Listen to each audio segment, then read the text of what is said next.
नमस्कार, आपण पाहत आहात आलमगीर न्यूज लाईव्ह 24 बातम्या अहमदनगर जिल्ह्यातील।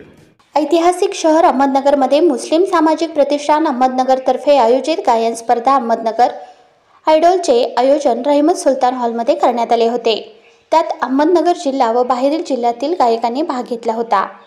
त्यात श्यामदास वैष्णव यांना प्रथम पारितोषिक, अनिरुद्ध कुलकर्णी यांना द्वितीय पारितोषिक, तर ओसामा शेख यास तृतीय पारितोषिक देण्यात आले।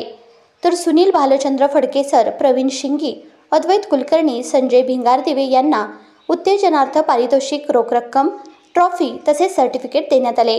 कार्यक्रम यशस्वी करण्यासाठी डॉक्टर इम्रान शेख, अकबर भाई बंबईवाला, आरिफ सय्यद, सईद खान, जावेद मास्टर, समिल्लाह खान, तन्वीर सय्यद इत्यादींनी परिश्रम घेतले।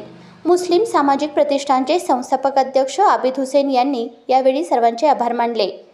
एप्रिल महिन्यात या यशस्वी गायकांना सोबत घेऊन माऊली सभागृह येथे भव्य संगीत कार्यक्रमाचे आयोजन करण्यात येईल असेही ते म्हणाले। News reporter Zaheer Sayyed, Alamgir news live 24। आमच्या अल्पमतीप्रमाणे, आमच्या अल्प शिक्षणाप्रमाणे आम्ही रिझल्ट तयार केलेला आहे। कोणी असं हवं असेल तर कृपा करून खालून चप्पल वगैरे फेकू नका।